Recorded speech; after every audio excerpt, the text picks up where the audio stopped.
Hello, welcome friends. Today in this video we have to continue our 3-point course, that is Let's March second part. In our previous video we have seen the first part of the lesson, and now let's see on page number 109, second part. We can do it. Kailash Satyarthi says, we can do, we are able to do it. You may ask that, what can one person do? तुम्ही विचारू शकाल, कदाचित तुम्हाला शंका पडेल की एकटा माणूस काय करू शकतो. I would recall a story of my childhood. त्यांना त्यावेळेला एक चाइल्डहुडची स्टोरी रिमाइंड होते, आठवण होते, स्मरण होते, आठवते. A heavy fire had broken out in the forest. In that story he says, once there was a heavy fire in the forest. That was वनवा इन मराठी. आपण त्याला वनवा म्हणतो. एकदा जंगलामध्ये मोठा वनवा पेटलेला होता. All the animals were running away including lion, the king of the forest. सर्व प्राणी, त्या जंगलातले सर्व प्राणी त्या जंगलातून पळून जात होते. त्यामध्ये लॉयनचा सुद्धा समावेश होता की तो त्या जंगलाचा राजा असून सुद्धा तो सुद्धा त्यांच्यासोबत पळतच होता. त्या जंगलातून स्वतःचा जीव वाचवून पळत होता. Suddenly then he saw a tiny bird rushing towards the fire. त्याच वेळेला अचानक त्याच्या लक्षात आलं, त्यानं पाहिलं की a tiny bird, a small bird rushing towards the fire. त्याच वेळेला उलट दिशेनं एक पक्षी त्या आगीच्या दिशेनं धावतोय हे त्याच्या लक्षात आलं आणि तो थांबून विचारतो. He asked the bird. त्यानं त्या पक्षाला विचारलं, what are you doing? To the lion surprise the bird replied, I am going to extinguish the fire. त्या पक्षाला त्या दिशेनं उडताना बघून त्यानं विचारलं, अरे तू काय करतोयस? इकडे तर आग लागली आणि तू पळतो कुठेस? To the lion surprise. लॉयनला आश्चर्य व्हावं, लॉयनला ॲस्टॉनिश व्हावं, सरप्राईज वाटावं असं उत्तर त्यानं दिलं. काय म्हणाला तो? I am going to extinguish the fire. मी ती आग विझवण्यासाठी जातोय, मी ती आग शमवण्यासाठी जातोय, मी ती आग शांत करण्यासाठी जातोय. The lion laughed and sed. Lion त्याला त्याचं उत्तर ऐकून हसला आणि त्याला म्हणाला, how can you do it keeping just one drop of water in your बीक? अरे तुझ्या त्या छोट्याशा बीक मध्ये, बीक म्हणजे चोच, पक्षाची चोच ही अतिशय छोटीशी असते, एवढ्याशा चोचीमध्ये घेतलेलं one drop of water, how can you do it? अरे तुझ्या या चोचीमध्ये पाण्याचा एक थेंबर मावणार आणि त्याच्याने तू आग कशी विझवणार? The bird was adamant. पण तो पक्षी मात्र थोडा ॲडामेंट होता, हट्टी होता. धीटपणे त्यानं उत्तर दिलं. And he said, I am doing it my bit, I am trying myself. मी माझा प्रयत्न करणार आहे. I am doing my bit, I am doing effort. मी तो प्रयत्न करणार आहे. कोणता? की मी आग विझवणाऱ्यांच्या यादीमध्ये जाणार आहे, मी आग विझवणारा बनणार आहे. 18 years ago, 18 वर्षापूर्वीची गोष्ट आहे. Millions of individuals March across the globe. याला समांतर दुसरं उदाहरण देण्याचा प्रयत्न झाला आहे. 18 years ago, 18 वर्षापूर्वी millions of individuals March across the globe. Globe म्हणजे जग, विश्व. या विश्वातल्या लाखो लोकांनी एकाच वेळेस इंडिव्हिज्युअल म्हणजे वैयक्तिकरित्या मार्च केलं. मार्च करणे, अक्रॉस द जगभर त्यांनी आपला मोर्चा काढला. And demanded a new international law for the abolition of worst form of child labor. And it has happened. We did it. Millions of individuals did it. मित्रांनो, लाखो लोकांनी जगभर वैयक्तिकरित्या मोर्चे काढले. कशासाठी? To demand a new international law. एक नवीन आंतरराष्ट्रीय कायदा निर्माण व्हावा. इंटरनॅशनल म्हणजे आंतरराष्ट्रीय पातळीवर, की जो ग्लोबवर, वर्ल्डमध्ये, जगभर, युनिव्हर्समध्ये सर्वांसाठी लागू होईल असा एक कायदा. कशासाठी? Abolition of worst form of child labour. की जी गोष्ट चाइल्ड लेबर म्हणजे बालमजुरी ही जी समस्या आहे, चाइल्डच्या बाबतीमध्ये, मुलांच्या बाबतीमध्ये असणारी समस्या एबॉलिश करण्यासाठी, बंद करण्यासाठी, थांबवण्यासाठीचा जगभरामध्ये सर्वांसाठी कायदा निर्माण व्हावा यासाठी त्यांनी प्रयत्न केले. आणि वी डिड इट. आणि आम्ही त्यामध्ये यशस्वी झालो, म्हणजे तसा कायदा निर्माण करू शकलो. Millions of individuals did it. लाखो लोकांच्या प्रयत्नाने हे शक्य झालं. म्हणजे आपण फक्त हातावर हात धरून न बसता प्रयत्न केले पाहिजे हे त्यातून सिद्ध होतं. Friends, we live in an age of rapid globalisation. आपण रॅपिडली वाढणाऱ्या, अतिशय वेगानं वाढणाऱ्या जागतिकीकरणाच्या जगामध्ये आहोत, ज्या जगामध्ये आपण वास्तव्यास आहोत. We are connected through high speed internet. आपलं जग हे हाय स्पीडने जोडलेलं आहे. हाय स्पीड म्हणजे अतिशय वेगवान अशा इंटरनेटचं जाळं या ठिकाणी पसरलेलं आहे. संपूर्ण जग हे इंटरनेटनं जोडलेलं आहे की जे अतिशय क्विकली एका क्षणात आपल्याला कुठल्याही प्रकारची माहिती पुरवू शकतं, कुठल्याही व्यक्तीशी आपला संपर्क होऊ शकतो. असं फास्ट जगामध्ये आपण वास्तव्य करतोय. We exchange our goods and services in one global market. एका जागतिकी मार्केटमध्ये, जग ही एक मार्केट आहे. या जागतिक मार्केटमध्ये एका क्षणामध्ये आपण कोणतीही वस्तू एक्सचेंज करू शकतो, कोणती वस्तू तात्काळ विकत घेऊ अगर विकू शकतोय. एक्सचेंज अवर गुड्स, आपला साहित्य, आपला सामान, आपण वस्तू विकू शकतोय. सर्व्हिसेस इन वन सिंगल, केवळ काही क्षणात हे आपण फास्टपणे करू शकतोय. आणि ते सुद्धा thousands of flights every day connect us from one corner to another corner of the globe. या जगातल्या एका कॉर्नर पासून तर दुसऱ्या कॉर्नर पर्यंत काही क्षणामध्ये थाउजंड्स ऑफ फ्लाइट्स, हजारो शेकडो विमानं उड्डाण घेतात आणि काही क्षणात त्या ठिकाणी विसावतात. हजारो किलोमीटरचं अंतर असेल त्या ठिकाणी हजारो विमानं एका क्षणाला आकाशातून प्रवास करतात. But there is one serious disconnect. पण ज्या ठिकाणी आपण वास्तव्य करतोय त्या ठिकाणची सर्वात सिरियस, गंभीर गोष्ट कोणती असेल तर ती म्हणजे here is a lack of compassion. आपल्या सर्वांना एक कंपॅशन आहे, अनुकंपा आहे, करुणा या गोष्टीची लॅक म्हणजे उणीव आपल्याला जाणवते. करुणा याचा अर्थ दुसऱ्याविषयीची अनुकंपा वाटणे, करुणा वाटणे, ती भावना आपल्याकडे नाहीये. Let us inculcate and transform these individuals compassion into the global compassion.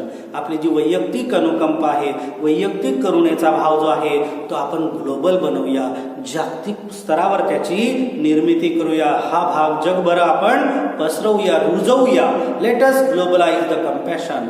या कंपॅशनचं, या अनुकंपेचं, या करुणेचं आपण जागतिकीकरण करूया. म्हणजे जागतिक पातळीवर आपण एकमेकांविषयी करुणा निर्माण करूया. Mahatma Gandhi said, if we are to teach real peace in the world, in this world, जर आपल्याला जगभर अशी खरी शांतता निर्माण करायची असेल, जर जगामध्ये खरोखर आपलं शांतीचं विश्व निर्माण करायचं असेल तर we shall have to begin with, तर आपण यासाठी प्रयत्न केले पाहिजे. द चिल्ड्रन, त्या मुलांसाठी प्रयत्न केले. I humbly add, let us unite the world through the compassion for our children. चला आपण या मुलांच्यासाठी, हे जग हे अतिशय विनम्रपणे त्यांना सांगतात, लेट अस युनाइट, आपण युनाइट होऊया. लेट्स वी कम टुगेदर, आपण सर्वजण एकत्र येऊया. Through the compassion for our children, आपल्या या जगभरातल्या या बालकांसाठी आपण करुणा निर्माण करूया, एक अनुकंपा निर्माण करूया. त्यांच्याविषयी, मुलांविषयी आपण अनुकंपा सर्वांच्या प्रयत्नाने करूया. I ask, whose children are they who teach footballs yet never played with one? मला इथे असं विचारायचं आहे. महात्मा गांधी म्हणतात whose children are they, Mahatma गांधींच्या ऐवजी या ठिकाणी I ask whose children are they. खरोखर आपण जर विचार केला तर या जगामध्ये जी फुटबॉल बनवणारी, शिवणारी मुलं आहेत ती मुलं कुणाची आहेत? दे who teach football, जे फुटबॉल बनवतात, it never played with one, अद्यापर्यंत त्यांनी फुटबॉल खेळलेच नाही. म्हणजे त्यांनी निर्माण केला आनंद, पण कुणासाठी? टू द वर्ल्ड, जगासाठी निर्माण केला. And they themselves are not doing the job. ते स्वतः त्या ठिकाणी they are not doing getting the happiness. तो हॅपीनेस, तो आनंद त्यांना मिळत नाहीये. Who children are they who harvest cocoa yet have never tasted chocolate. Who children are they?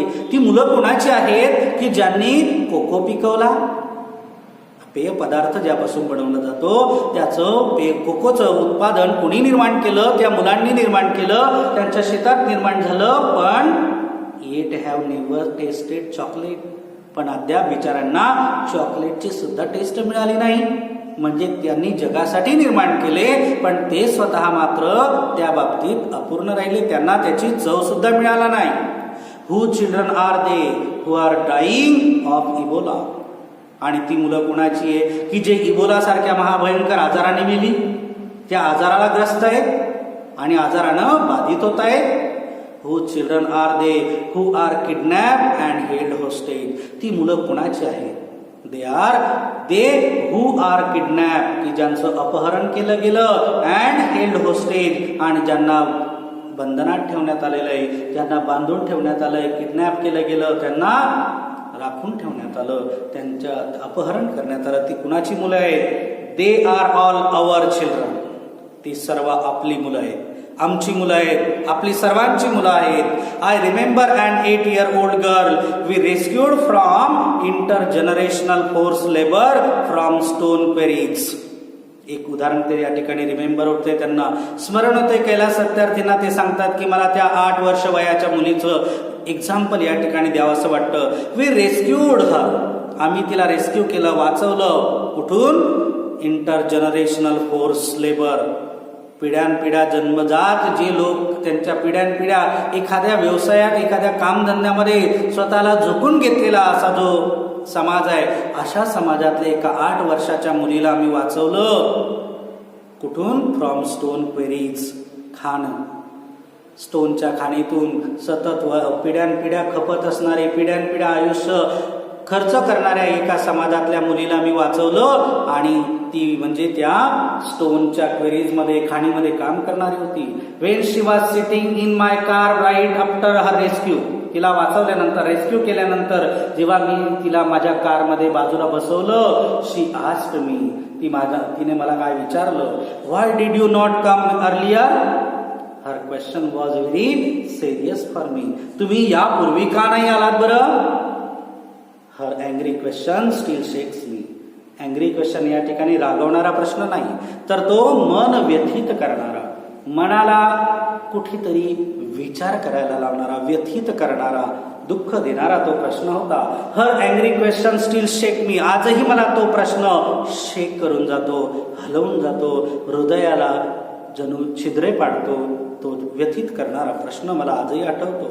And has the power of shake, power to shake the whole world. एवढंच नाही तर या प्रश्नानं जग सुद्धा हादरेल असा तो प्रश्न होता. Her question is for all of us. तिचा तो प्रश्न आमच्या सर्वांसाठी आहे. व्हॉट आर वी डुईंग, आम्ही काय करतोय? What are we waiting for, आम्ही कुणाची वाट बघतोय? How many girls will we allow to go without rescue, अशा किती मुलींना आम्ही रेस्क्यू पासून असंच सोडून देणार आहोत? अशा किती मुलींचा बळी जाणार आहे अजून? Children are questioning our inaction and watching our actions. ही मुलं आमच्या त्यांच्या प्रश्नांची उत्तरं हवी आहेत त्यांना.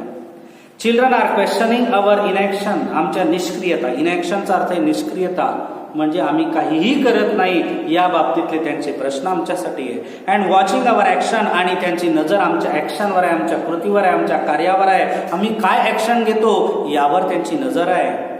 We need collective action with a sense of urgency. आम्ही खरोखर अर्जन्सीने काम करण्याची गरज आहे. We need collective action. आम्ही सर्वांनी मिळून एकत्र येऊन प्रयत्न करण्याची गरज आहे.